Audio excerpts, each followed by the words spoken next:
기록된 말씀이 확실한 이유. 예수께서 이르시되 또 기록되었으되 주 너의 하나님을 시험하지 말라 하였느니라 하시니. 언어와 문자의 힘. 우리 민족의 역사를 반만년이라고 하는 이유는 반만년 전에는 한반도에 아무도 살지 않아서가 아니다. 그때도 사람들이 살았다. 다만 반만년 전에 글이 발명되어서 그때부터 역사의 기록이 시작되었기 때문이다. 그 이전에도 사람들이 살았지만 역사 기록이 없기에 알 수 없다. 그것을 선사시대라고 부른다. 왜 구약의 본론이 5,000년 전쯤에 시작되었는가? 그 이유도 5,000년 전에 문자가 발명되었기 때문이다. 그때가 바로 아브라함의 시대이다. 그러면 그 이전에는 사람들이 성경의 진리를 어떻게 보존하고 전달했는가 하면 노래와 이야기를 통해서 전달했다. 창세기 1장부터 11장까지 이야기는 아마 노래로서 전달되었을 것이다. 신화란 글이 없었을 시절에 사람들이 노래로 기억하고 전달한 이야기를 말한다.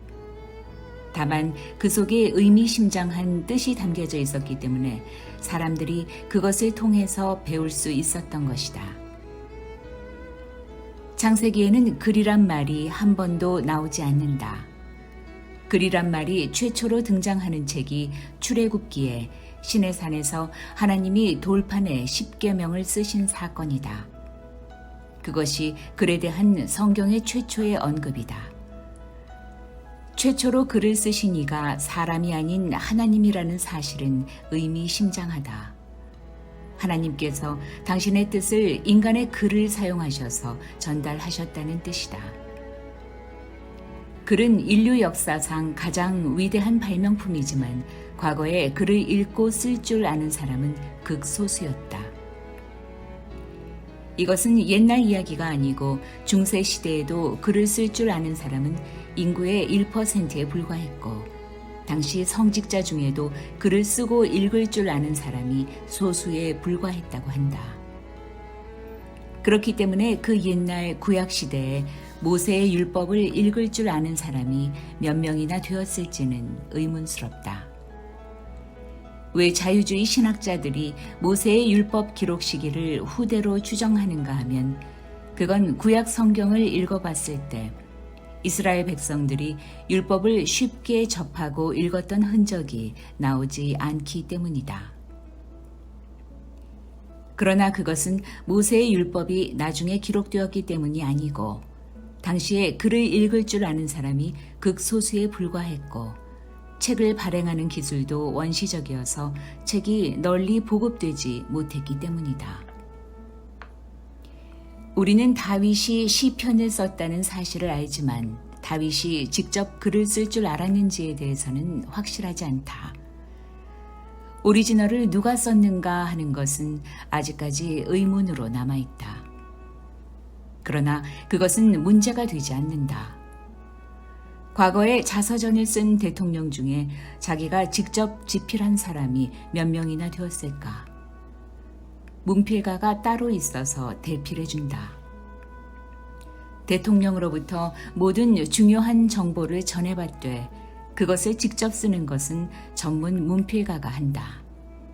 그럼에도 대필가가 아니라 대통령의 자서전이라고 출판한다. 케네디 대통령이 취임식 때 한 유명한 말이 있다.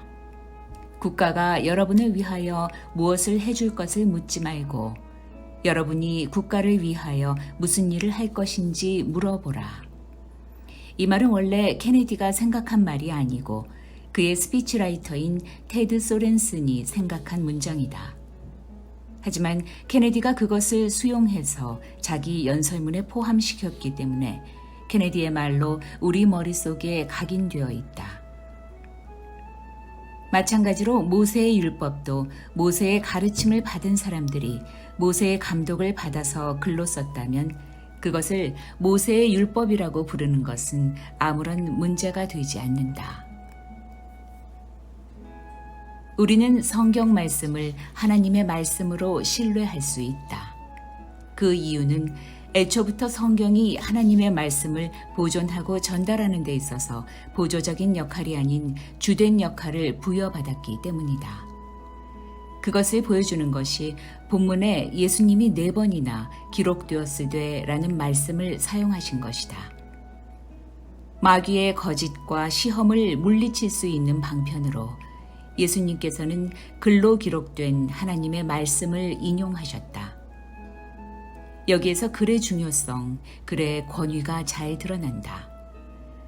글로 기록된 성경 말씀은 하나님의 입에서 나오는 말씀과 동일한 권위를 갖고 있다는 것을 잘 보여준다.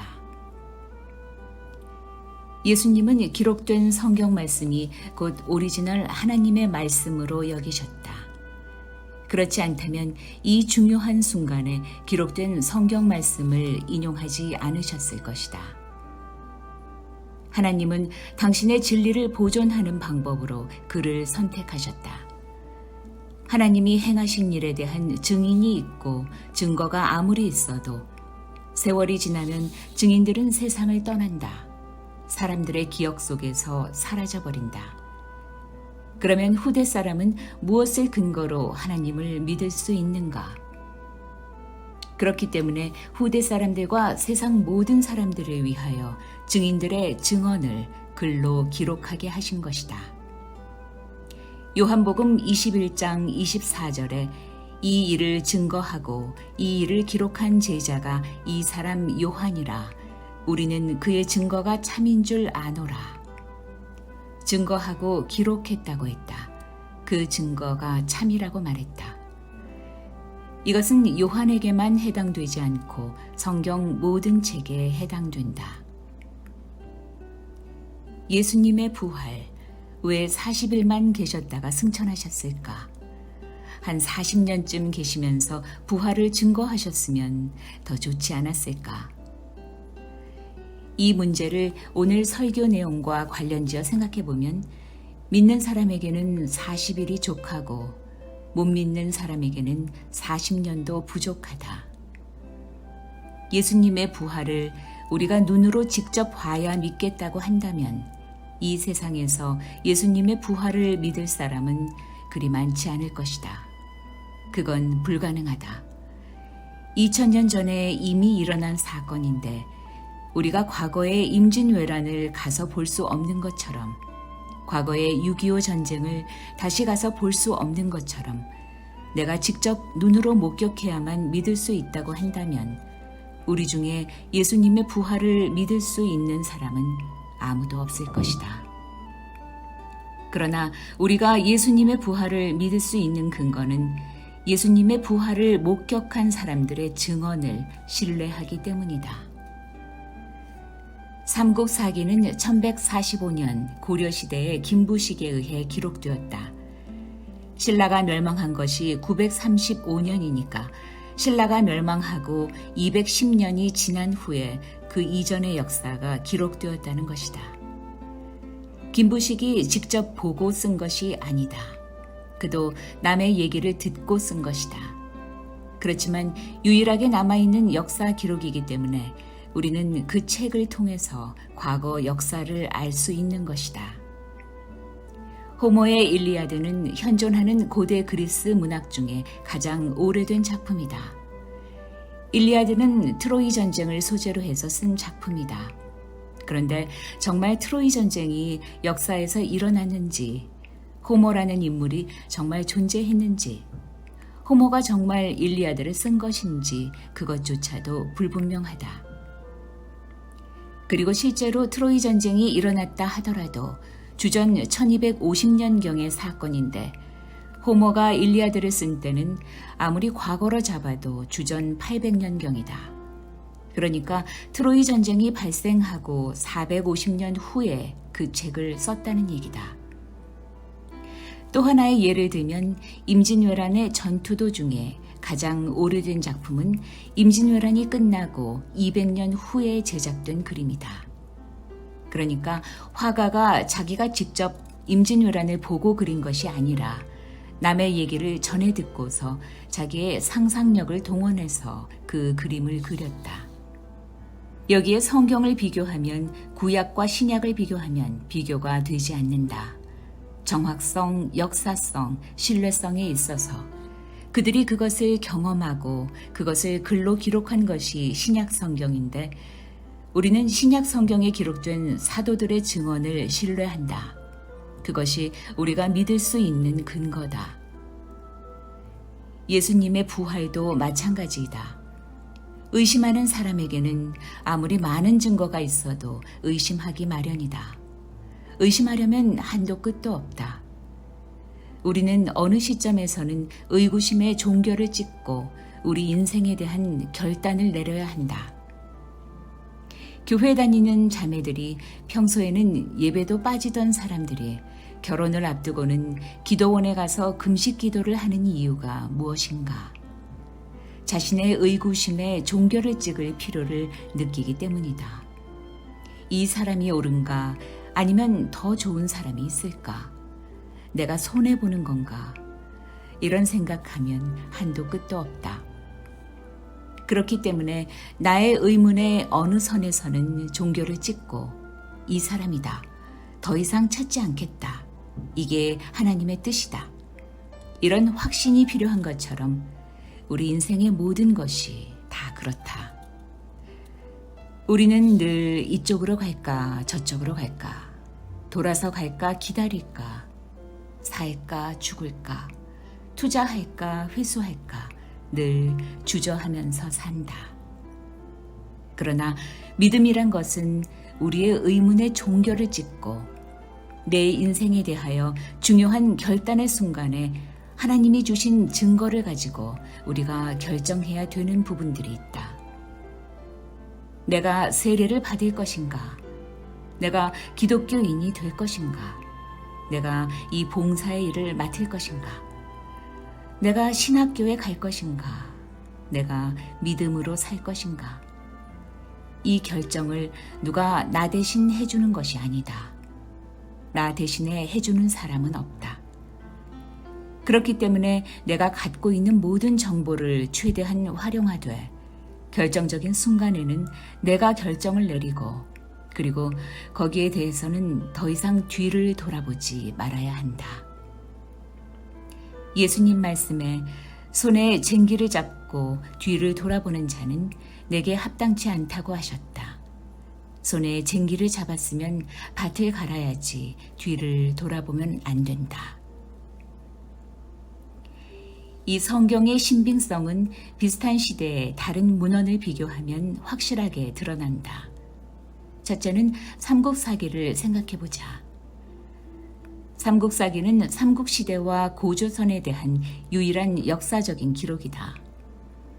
우리가 삼국시대와 고조선에 대해 알 수 있는 유일한 근거는 국내에선 삼국사기뿐이다. 그 당시에 성경에 필적할 만한 다른 문학작품이 없다. 먼저 신약 성경을 보면 예수님이 승천하시고 언제 최초의 신약 성경이 기록되었느냐 하면 20년 후이다. 예수님이 승천하시고 20년이 지난 후에 사도 바울이 서신을 쓰기 시작했고 40년 후에 복음서가 기록되기 시작했다. 그래서 예수님이 승천하시고 가장 짧게는 20년, 가장 늦게는 40년 안에 신약 성경의 대부분이 기록이 되었다. 증인들이 아직 살아있을 때 증인들이 썼거나 증인들의 증언을 토대로 감독을 받아서 대필자들이 기록한 것이다. 그것도 한두 책이 아니고 27권의 책이 여러 저자에 의해서 서로 다른 장소에서 다른 시기에 한 가지 주제, 예수 그리스도에 대해서 기록했다. 그런데 그 기록의 내용과 주제가 서로 일치한다는 것은 이것이 진실을 쓴 것이 아니라면 불가능한 결과이다. 그들이 서로 만나서 머리를 맞대고 썼다면 모르겠지만 서로 다른 시대에 다른 곳에 살고 있는 여러 저자들이 한 주제에 대해서 기록한 것이 일관성 있게 예수님의 복음을 증거하고 있다는 것은 이것은 그 당시 어떤 다른 문학작품과 비교했을 때 비교가 되지 않는 것이다. 그뿐이 아니다. 신약은 증인들의 증언뿐 아닌 구약 성경의 성취, 구약 성경의 그 바탕 위에 기록된 것이다. 그래서 오늘 본문에서 예수님은 기록되었으되라고 인용하신 것은 예수님께서도 글로 기록된 구약 성경을 하나님의 말씀으로 신뢰하셨다는 것이다. 예수님은 소위 직통 계시를 받으실 수 있는 분이시다. 하나님의 음성을 직통으로 들으신다. 그럼에도 불구하고 마귀의 거짓과 유혹을 물리치는 데 있어서는 글로 기록된 예수님의 시대로부터 1500년 이전에 기록되었던 글, 신명기 8장 3절 말씀을 인용해서 마귀를 물리치셨다. 여기서 우리는 글로 기록된 하나님의 말씀의 위력을 엿볼 수 있다. 그것은 놀라운 것이다. 예수님이 그 말씀을 인용하실 때 하나님의 능력이 나타났다. 예수께서 성경 말씀을 신뢰하셨다면 우리도 성경 말씀을 신뢰할 수 있다. 이 말씀을 그냥 글로만 보면 안 된다. 이것은 글로 기록된 하나님의 말씀이다. 이 글을 통하여 우리는 하나님의 진리를 접한다.